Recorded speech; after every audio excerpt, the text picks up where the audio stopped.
السلام عليكم ورحمة الله وبركاته. الحمد لله رب العالمين، أفضل الصلاة وأتم التسليم على سيدنا محمد وعلى آله وأصحابه أجمعين. اللهم علمنا ما ينفعنا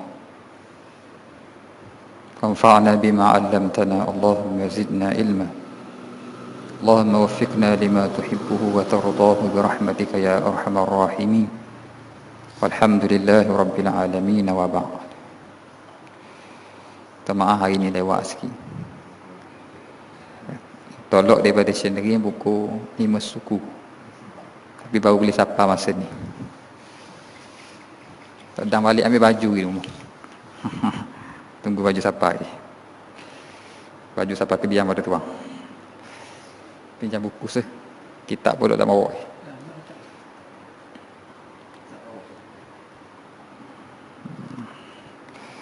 Sedang sapa rumah. Kita muka surat berapa? Surat 12. Kata pengarang rahimahullahu ta'ala, nafa'ana Allahumma bi'ulumihi wa ulumi masyayikhina wa ulumikum fid darain amin. Katanya sebagaimana perkara itu pernah ditunjukkan melalui sabda Sayyiduna. Ini akan datang, yakni kita pada pengajian kali ini, sebelum pengarang kita sebut tentang hadis Nabi sallallahu alaihi wasallam, terlebih dahulu dibicarakan kepada kita tentang penggunaan lafaz Sayyiduna, yakni kenapa kita apabila sebut nama Nabi sallallahu alaihi wasallam itu terlebih dahulu kita sebut Sayyiduna. Kerana ada sesetengah kelompok apabila ditambah lafaz Sayyiduna mereka menegur, ataupun ada yang mengatakan tidak boleh, terutamanya apabila melibatkan ibadah, macam dalam sembahyang jadi perbahasan. Adakah masa tahiyat kita baca Allahumma salli ala Muhammad, ataupun kita baca Allahumma salli ala Sayyidina Muhammad?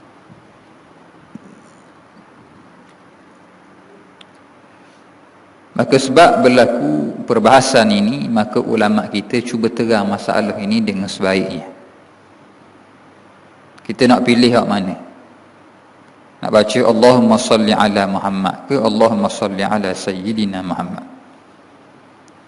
Yakni pada mana-mana tempat sebelum sebut nama Nabi sallallahu alaihi wasallam, terlebih dahulu kita menyebut di hadapannya Sayyidina ataupun Sayyiduna ataupun Sayyidana, tak kira lah. Sama ada dalam tasyahud ataupun ketika mana kita selawat kepada Nabi sallallahu alaihi wasallam di luar sembahyang, ataupun boleh jadi ketika mana kita melaungkan azan dan iqamah, asyhadu anna sayyidana Muhammadar Rasulullah, ataupun sekadar kita melaungkan azan dan iqamah dengan asyhadu anna Muhammadar Rasulullah.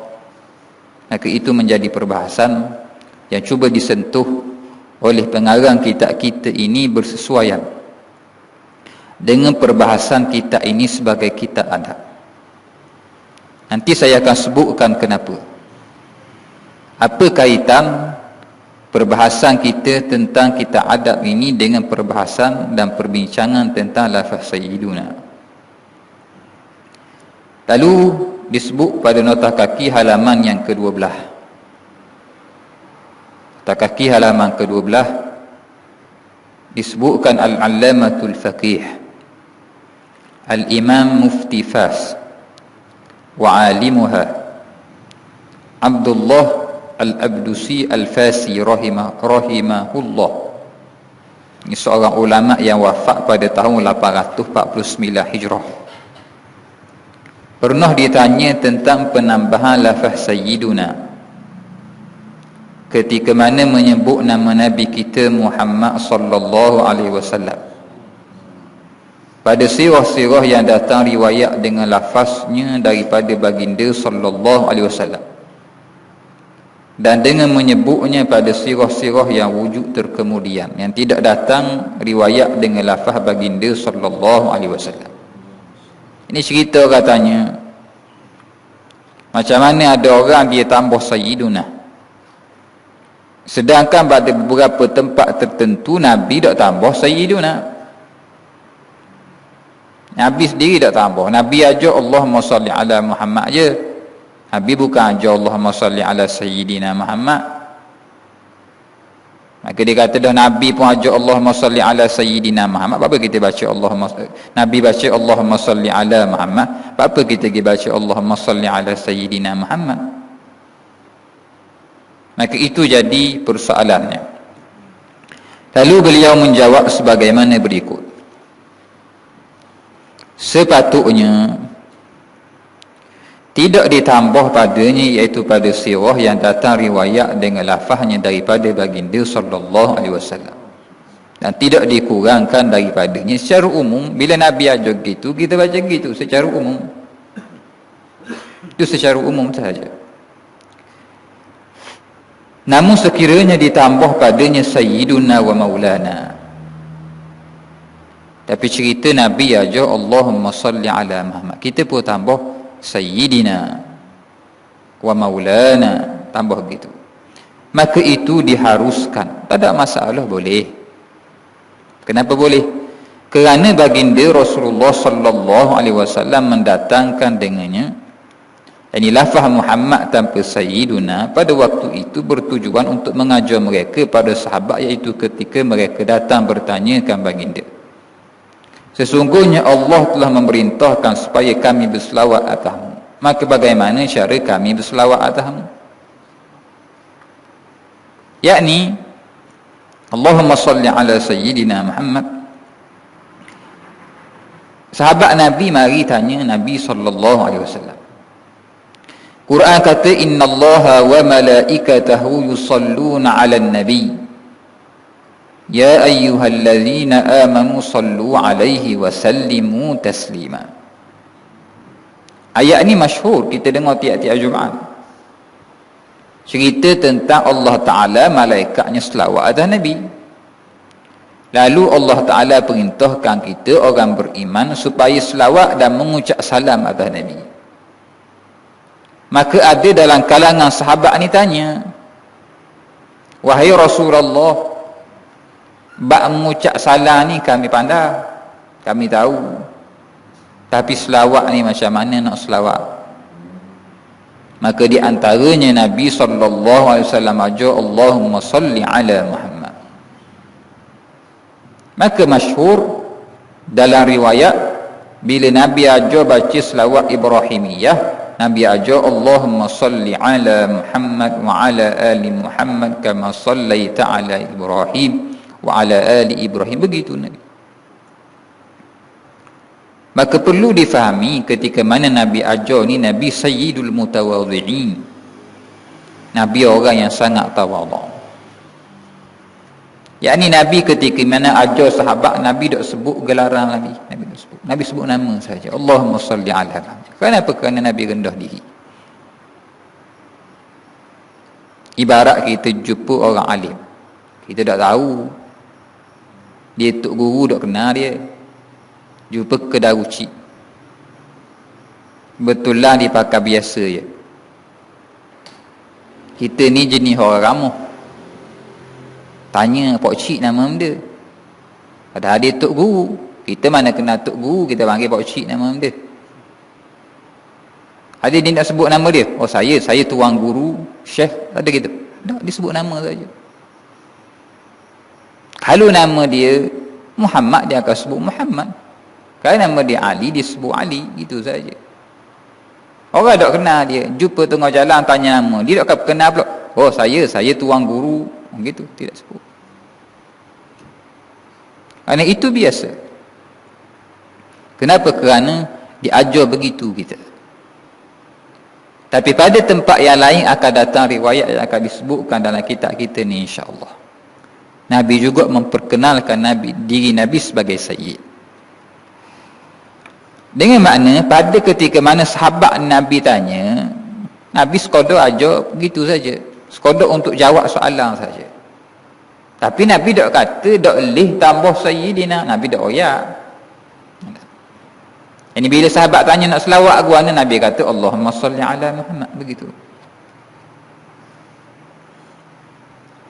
Adapun pada selawat yang baru wujud, selepasnya yang tidak datang riwayat dengan lafaz daripada baginda, maka kamu tambahkan padanya sayyidina. Tapi kalau memang hak bukan asal nak tambah sayyidina lagi boleh, ceritanya gitu.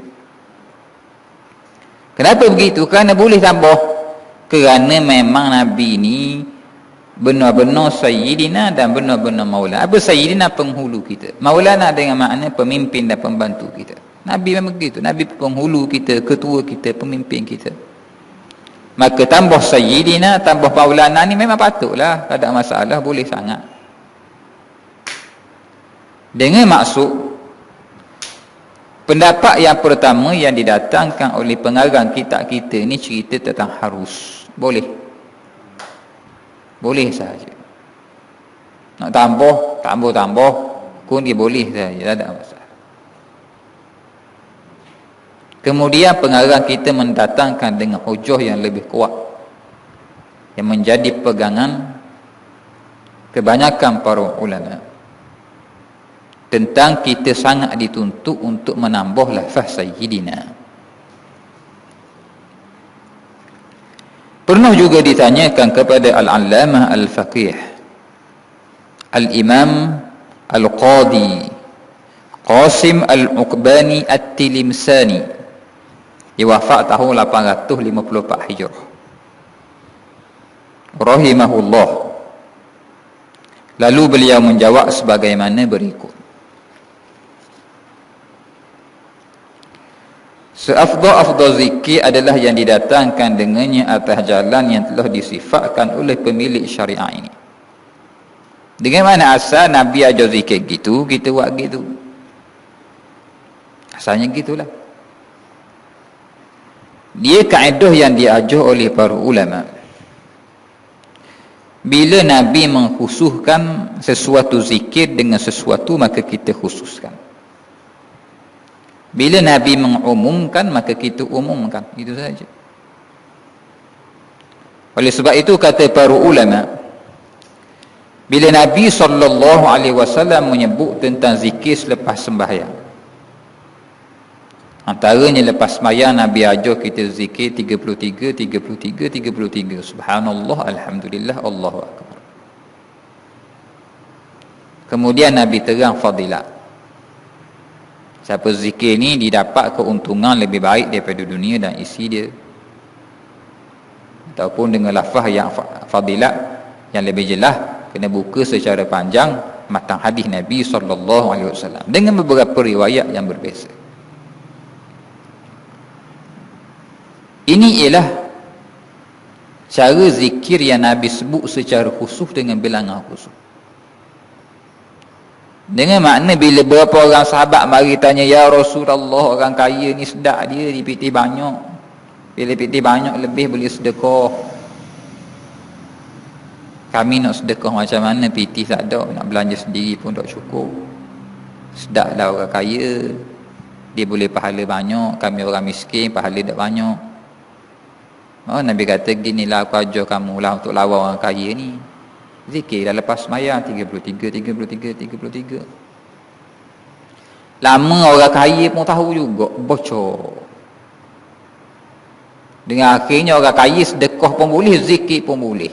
Hari orang miskin ngadu ke Nabi SAW, ya Rasulullah, dia zikir pula, sedekah boleh pula dia rasa zikir ni.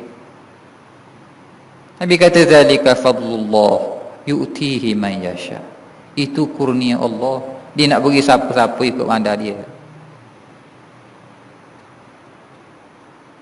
Dengan makna sahabat Nabi dahulu diajar untuk berebut, buat kebajikan, buat amal soleh. Masing-masing berebut. nak buat amal soleh dan kebajikan. Maka cerita sini kita nak terang yang berkaitan dengan topik perbahasan kita tentang zikir ni diajar oleh Nabi dengan bilangan.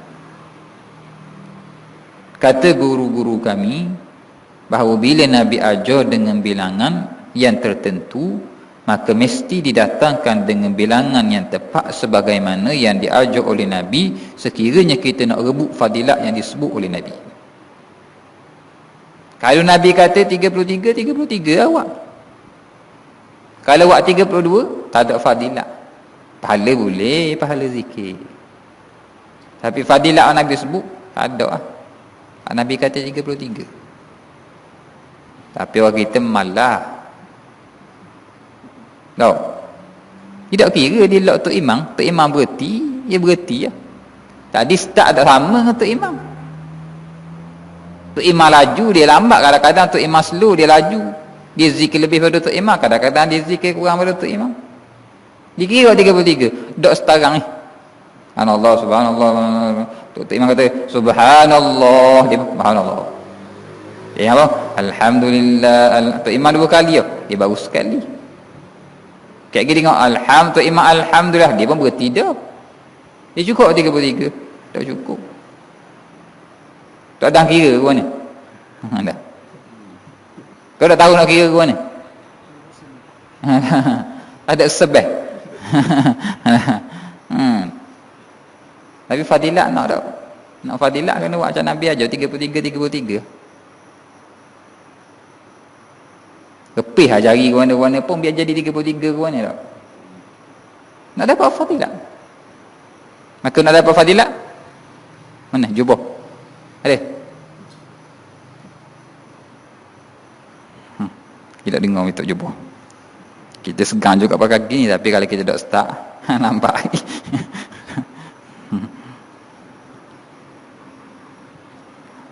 Dengan makna tiap bilangan Nabi sebut dengan bilangan, maka kena datangkan dengan bilangan. Itu saja. Asalnya gitu, ya asal. Tetapi ada yang bersifat umum. Nabi dah ikat. Bila Quran kata, bila Nabi sebut perbanyakkan berzikir pada Allah, maka perbanyakkan. Itu saja. Perbanyakkan berzikir kepada Allah. Bila banyakkan zikir pada Allah, kira lah banyak mana pun, hak umum ada.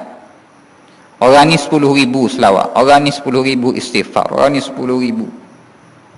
Tiap-tiap hari dia melazimi bagi dia 10,000. Ada pula orang marah. Apa mu pandai-pandai awak 10,000? Ikut mulut 100. Dok ni nak ajar istiqamah. Itu saja. Apa hak tepat Nabi dok hak bilangan? Buat. Ada masalah. Katanya seafdal zikir adalah yang didatangkan dengannya atas jalan yang telah disifatkan oleh pemilik syariat ini. Itu asal. Bila sebut afdal bukan maksud hak lain tak ada fadilah dah. Afdal ni dipanggil isim tafdil. Yang lebih afdal. Dia macam gini, lebih ni gini. Hak ni lebih penting daripada hak ni. Dengan makna ialah dua-dua penting, tapi satu lebih penting daripada satu lagi. Itu saja. Bila sebut nama zikir dia lebih belaka, tapi zikir ni lebih pada zikir itu saja. Kita sebut mana zikir afdal, jadi ulama bahas. Kata ulama kata zikir afdal Quran. Ulama ni kata zikir afdal sekali Nabi sebut afdaluz zikri la ilaha illallah. Adakah bila kita sebut afdal zikri la ilaha illallah kita akan tinggal zikir lain subhanallah astagfirullah? Tinggal. Sebab dia afdal. Tak. Adakah bila sebut Quran afdal kita tinggal belakang orang lain? Sebab padang lah kita baca ni zikir afdal kali Quran lain ya zikir lain dah padang kita Quran saja gitu. Tak gitu. Afdal bukan makna kita tinggal hak lain. Dengan kawan hak lain perlu ditinggalkan, bukan kita maksud. Oleh sebab itu ada ulama dia berdoa dengan doa yang paling afdal yang Nabi ajar yang ada dalam Quran. Kemudian ulama-ulama ni dia ada doa sendiri. Macam kita juga, bila kita nak minta dengan Allah, kita baca doa dululah. Macam Quran aja, macam Nabi aja. Lepas tu kita pula ada hajat suku nak buat ni. Reka lah. Bahasa Melayu, ya Allah, saya gini-gini hajat ya Allah. Adakah tak boleh? Boleh, tak ada masalah.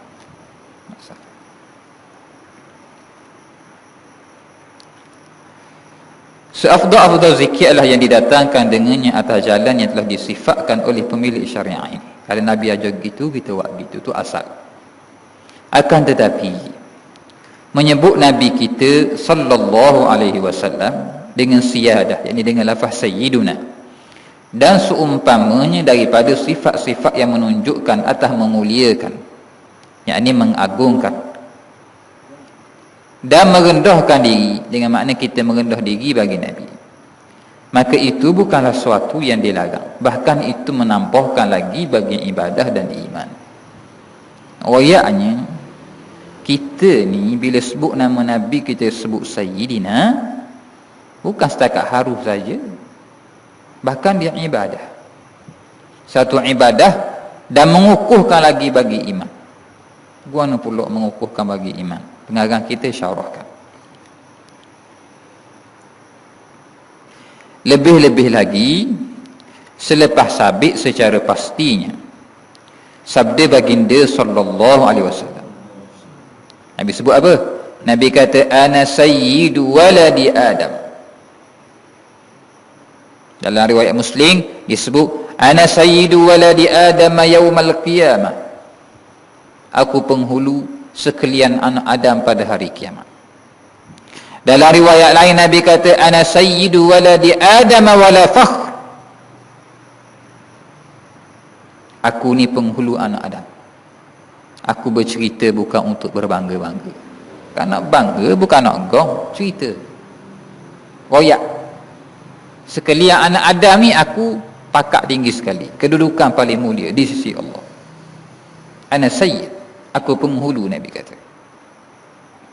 Dengan makna Nabi sendiri gelar diri Nabi dalam hadis yang berasingan untuk menerangkan kedudukan dia bahawa dia sayyid. Itu saja.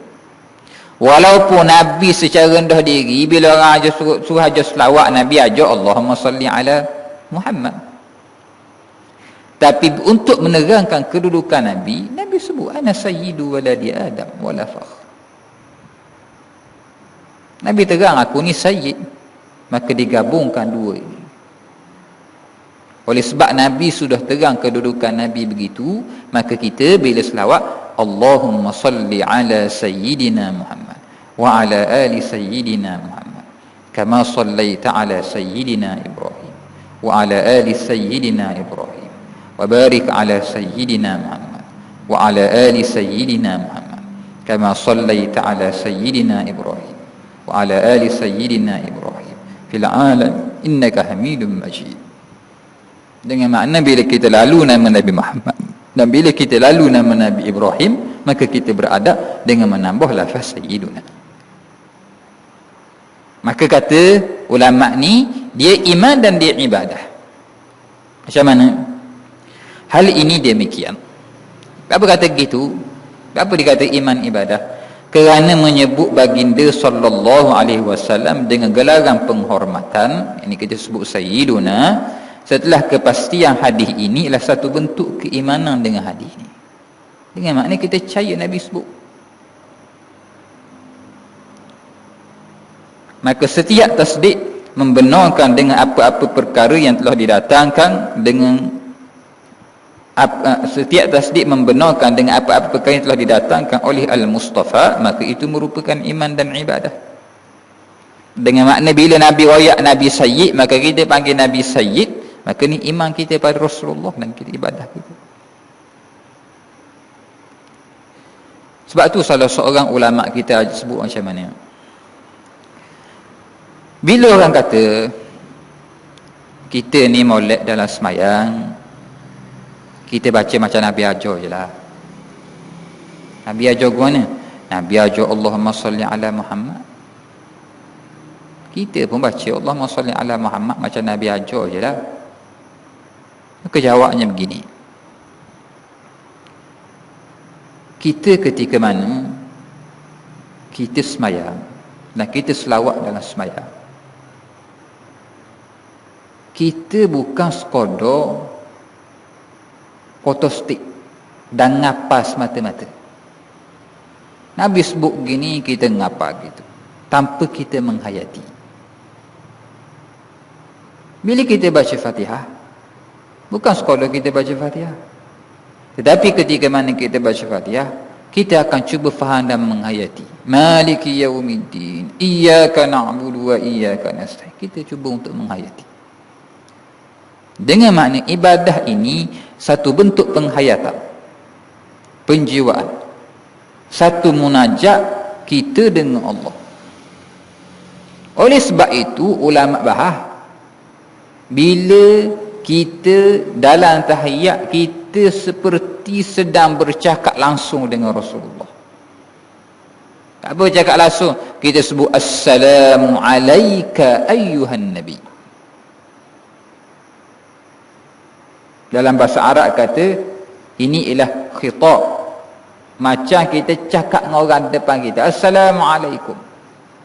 Nabi SAW, kita sedang berbicara langsung dengan Rasulullah.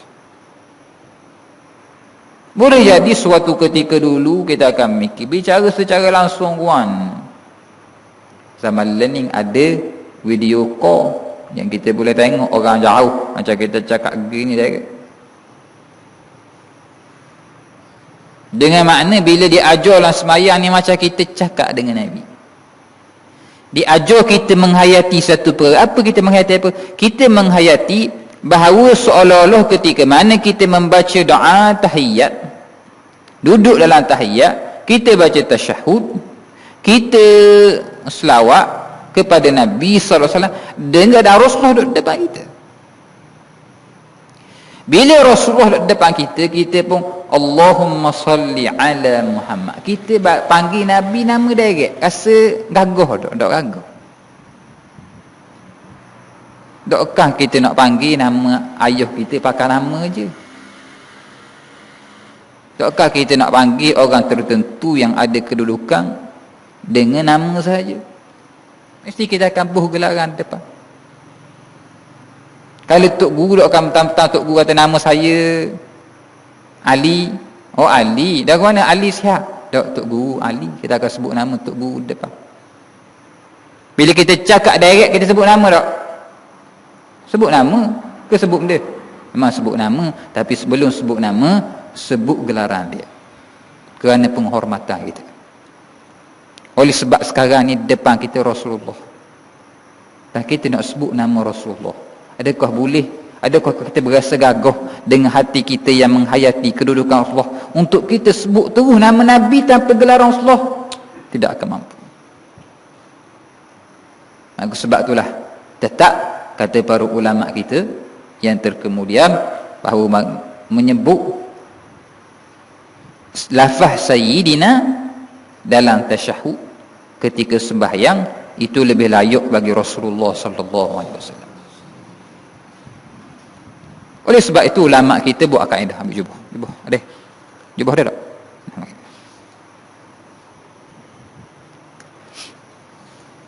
Oleh sebab itu ulama kita sebut bahawa dalam masalah perintah yang datang daripada Rasulullah ini ada dua kaedah. Yang pertama namanya imtithal ataupun ittiba'. Yang kedua ni namanya al-adab. Yang pertama ikut tu, yang kedua beradab. Maka ulama kita bahas dalam beberapa masalah mana yang lebih utama, kita ikut ataupun kita beradab. Kita nak ikut ke kita nak beradab? Mana yang lebih utama? Allahumma salli ala sayyidina Muhammad.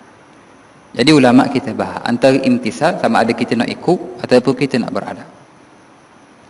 Maka didatangkan beberapa contoh daripada sirah Nabi sallallahu alaihi wasallam dalam peperangan Hudaibiyah. Bila nak berlaku antara musyriki Mekah dengan Nabi dan sahabat untuk buat perjanjian Hudaibiyah. Musyrikin diwakili oleh Suhaib. Nabi sallallahu alaihi wasallam juru tulis Nabi Sayyiduna Ali. Maka tulis, Sayyidina Ali tukang tulis. Nak buat perjanjian dengan musyrikin Mekah. Perjanjian Hudaibiyah. Maka dalam surah itu Sayyidina Ali tulis Bismillahirrahmanirrahim. Suhaib baca Bismillahirrahmanirrahim. Kata Suhaib, kami dia ni Ar-Rahman Ar-Rahim, Ar-Rahman Ar-Rahim. Kami tak kenal. Ya kami tahu Bismikallahumma. Hak tu tahu. Maka kata Nabi kepada Sayyidina Ali, Wabba Ar-Rahman Ar-Rahim, Bismillahirrahmanirrahim, tukar balik Bismikallahumma. Maka Sayyidina Ali wabba Bismikallahumma.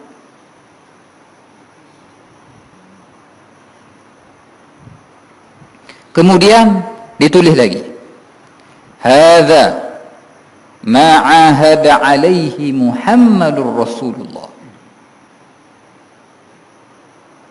Ini adalah perjanjian diikat oleh Muhammad pesuruh Allah. Suhaib baca.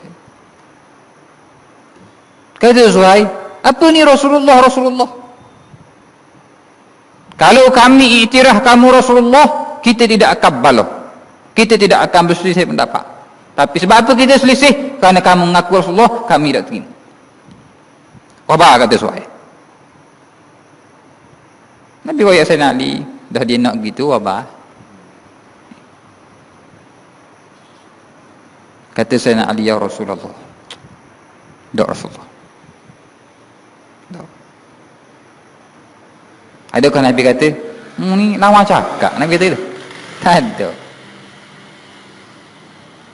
Ni ulama kita kata al-adabu muqaddamun 'ala al-ittiba'. Dalam masalah ni beradab dengan Rasulullah itu lebih baik, lebih utama daripada ikut semata-mata. Suruh Sayyidina Ali wabah Rasulullah.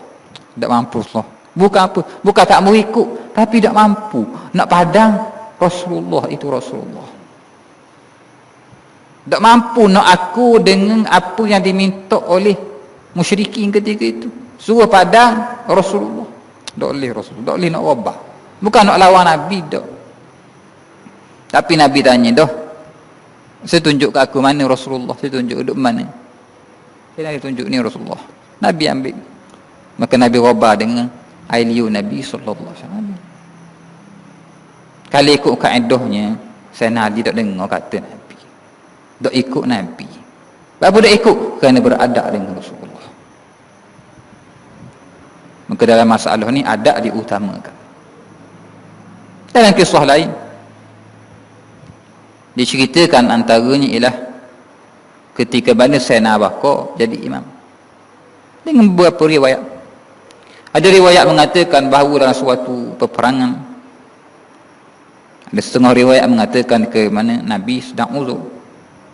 Bila Sayyidina Abu Bakar jadi imam, Nabi mari. Bila Nabi mari, sahabat lain tepuk bagi isyarat. Nabi mari. Bila tepuk gitu, akhirnya Sayyidina Abu Bakar sedar Nabi mari. Bila sedar Nabi mari, maka Sayyidina Abu Bakar nak undur belakang, nak Nabi jadi imam. Nabi dah. Dengan makna, tu kan jadi imam. Tapi Sayyidina Abu Bakar tetap mundur, akhirnya Nabi naik imam. Selesai semayang, Nabi tanya, apa ni? Kamu tengah semayang duk tepuk-tepuk. Nabi kata ganti dengan tasbih. Ganti dengan tasbih. Kita tegak imam, kita sebut Subhanallah. Tepuk ni orang puang. Kita jangan pula main tepuk tangan pula tengah semayang. Jangan main gitu. Jangan main tepuk tangan. Subhanallah.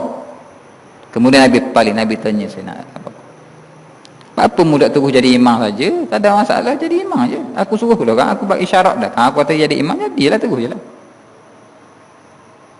Kata Sayyidina Abu Bakar As-Siddiq, aku macam mana untuk ibnu Abi Quhafah, ma kana li ibni Abi Quhafah an yataqaddama Rasulullah sallallahu alaihi wasallam. Macam mana kau aku ni boleh untuk jadi imam kepada Rasulullah sallallahu alaihi wasallam? Nabi suruh Sayyidina Abu Bakar jadi imam tak? Suruh. Kalau ikut wajib dah tak? Maka kena tak? Nabi suruh jadi imam. Dia apa Sayyidina Abu Bakar tetap untuk juga kerana beradab dengan Rasulullah. Maka dalam masalah ni kata para ulama, al-adabu muqaddamun 'ala al-ittiba'. Beradab tu lebih didahulukan daripada sekadar ikut saja. Kenapa adab? Maka dalam masalah ni, dalam masalah sayyiduna ataupun sayyidina, bapa kita tambah sayyidina kerana beradab dengan Rasulullah. Walaupun Rasulullah sendiri tak tambah lafaz sayyidina, tapi kita tak tambah lafaz sayyidina. Kita tengok contoh daripada kisah yang kita sebut dalam sirah, kisah Sayyidina Abu Bakar, Nabi dah marah, tapi itu sekadar pedoman. Ini dengan jawapan Sayyidina Abu Bakar As-Siddiq, maka difahami bahawa Sayyidina Abu Bakar ni orang yang faham tentang macam mana beradab dengan Rasulullah sallallahu alaihi wasallam. Daripada kisah Sayyidina Ali, maka difahami tentang macam mana Sayyidina Ali reti untuk beradab dengan Rasulullah sallallahu alaihi wasallam. Ada Nabi marah Sayyidina Ali lepas tu, mu ni siapa aku kena rabas dia? Ada. Bahkan disebut dalam riwayat, an-nadharu ila aliyin ibadah. Tengok Ali ibadah.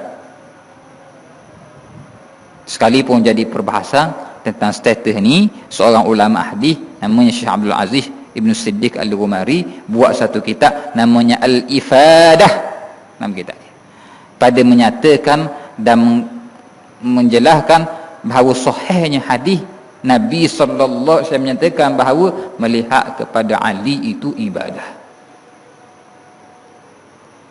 Dah Sayyidina Ali, bahkan dipuji Sayyidina Ali. Nabi sebutlah hadis lain apa? Bahawa Sayyidina Ali ni pintu kepada ini. Nabi sebutlah hadis lain. Ulama kita buat pula kitab mengumpulkan jalan periwayatan, juga menunjukkan bahawa hadis ini juga merupakan hadis yang sahih. Tak masalah. Ini cerita tentang adab kita dengan Rasulullah sallallahu alaihi wasallam. Maka sebab itulah didatangkan perkara ini sekadar untuk memberi ingatan. Dengan makna kalau ada orang balah lagi sayyidina ke tak sayyidina ke tak faham lagi di kaedah dia kini, adakah kita nak kata orang yang tidak sebut sayyidina dia tidak beradab? Tidak kata mu ni selawat dah sebut sayyidina mu tak beradab sungguh. Tidak katalah secara kasarnya. Yang pertama ialah bila orang buat, maka kita tak boleh kata tak boleh.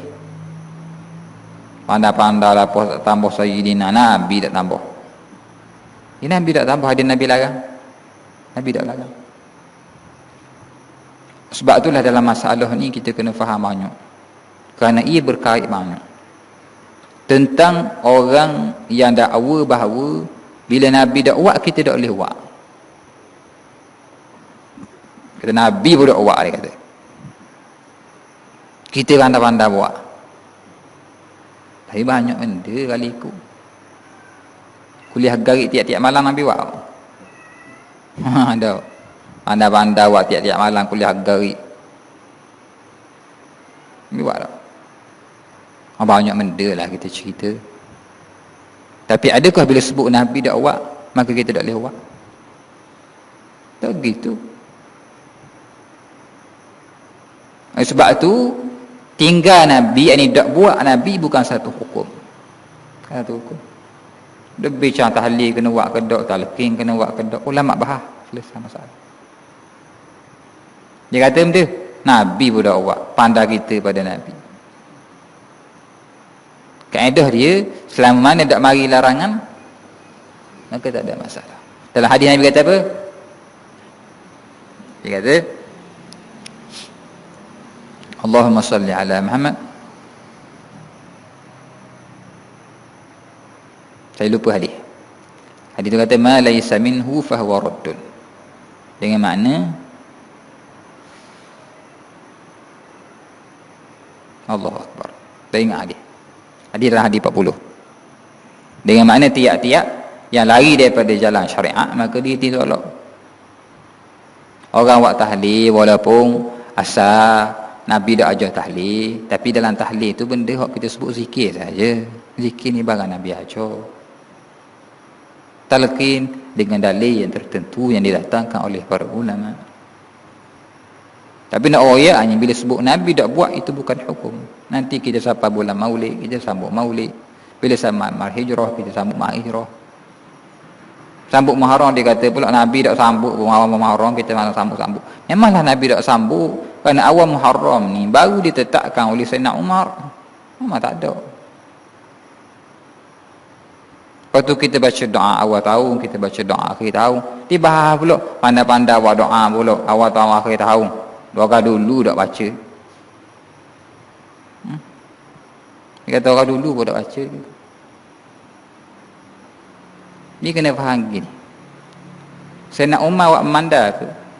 Ini adakah dia buat tu tak mikir dulu untuk mari buat kalender untuk umat Islam ni mula dengan hijrah. Hijrah pula mula dengan bulan Muharram. Dia buat mandar tu. Ini bila cerita untuk menetapkan perjalanan harian, mingguan, bulanan, tahunan bagi umat Islam, maka Sayyidina Umar buat satu kalender khusus. Kita panggil kalender Hijriyah, kita panggil Qamariyah, bermula daripada Muharram sampai kepada Zulhijjah.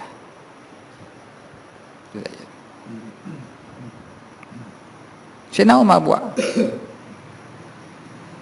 Lepas tu ulama kita pula buat benda. Kita bila tiba akhir tahun, awal tahun, kita muhasabah sikit, kita taubat balik. Itu dia kata taubat tiap-tiap waktu, tiap-tiap malam, patut taubat ke awal tahun akhir tahun saja.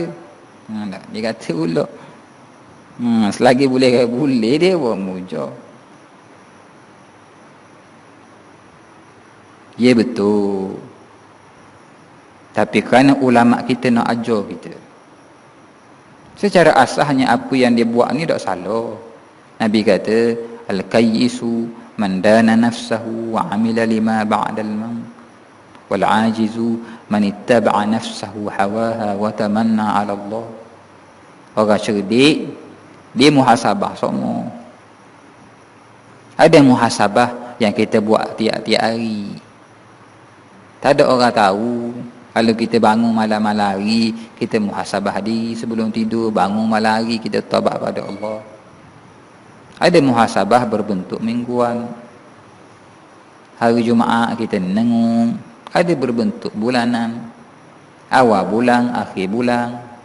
Ada berbentuk tahunan. Maka tiap-tiap ni muhasabah. Maka ulama kita buat, bila akhir tahun, kita tanam azam.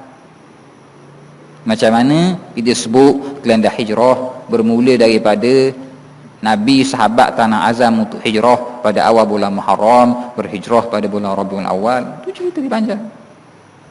Adakah benda ni disebut menyalahi syariat? Tak menyalahi syariat walaupun sedikit. Sekalipun benda ni tak wujud pada zaman Rasulullah sallallahu alaihi wasallam. Cerita masalah ni cerita panjang. Tapi secara asasnya kita sebut gitu dulu pada malam ni untuk kita faham secara umum bahawa tiap-tiap benda yang Nabi tidak buat bukan menunjukkan benda tu tak boleh buat. Dan tiap-tiap benda yang tidak sabit larangan daripada Rasulullah, yang benda tu ada asas daripada syarak, maka tak ada masalah, boleh buat. Kita buat contoh. Kita sembahyang ajak ramai-ramai. Adakah dahulu sabit Nabi sembahyang ajak ramai-ramai dengan sahabat? Tak ada. Boleh tak mai ajak ramai-ramai? Ke dosa? Ke bid'ah? Ke masuk neraka? Mai ajak ramai-ramai masuk neraka? Kita pula bila zaman moden, kita mai ajak ramai-ramai ni bukan rumah, bukan surah dalam stadium. Stadium mai ajak ramai-ramai. Kalau gitu stadium masuk neraka habis. Sebab apa? Sebab mai ajak dalam stadium. Apa? Nabi dulu dah ajar mai ajak dalam stadium, mai ajak pula jemaah pula dalam stadium pula. Banyak kali bid'ah. Banyak kali bid'ah. Dah lah mai ajak ramai-ramai, buat jemaah pula. Lepas tu buat dalam stadium pula. Allah, bid'ah atas bid'ah atas bid'ah. Dah ni. Lepas tu nak kata kan? Masuk neraka. Tak kira mai ajak dalam stadium. Tak gitu. Sebab tu kena faham bahawa tiap-tiap benda yang Nabi tidak buat bukan menunjukkan kepada tidak boleh buat. Kerana benda yang Nabi tinggal itu bukan hukum. Yang hukum ialah benda yang Nabi suruh dan benda yang Nabi larang. Itu terikat dengan hukum boleh ataupun tidak boleh. Itu sahaja. Ini sekadar untuk malam ni kita bahas sikit sentuh masalah Sayyiduna sebagaimana yang disentuh oleh pengarang kitab kita. Sebelum akan datang kita akan baca hadis Nabi sallallahu alaihi wasallam, innakum qadimun ala ikhwanikum fa ahsinu libasakum wa aslihu rihalakum. Wallahu subhanahu wa ta'ala a'la wa a'lam wa ajallu wa akram. Saya minta maaf hari ini. Yang pertama ialah kerana mari lewat. Yang kedua, kuliah pakai baju biasa dulu. Minta maaf banyak. Saya turun tadi daripada Cenderi pukul 5 suku dah. Patutnya siapa dah. Biasanya 40 minit je kita bawa kereta ni. Dengan makna agak-agak tadi kalau 40 minit 5.55 siapa dah. Cuma ini jalan polok sikit. Kita pulak lari naik highway pulak. Lepas tu salah kita Terengganu pulak. Salah masuk lorong pulak. Jadi patah balik tangan ni jadi lewat orang situ. Allah Subhanahu wa taala ala wa alam wa asyhadu.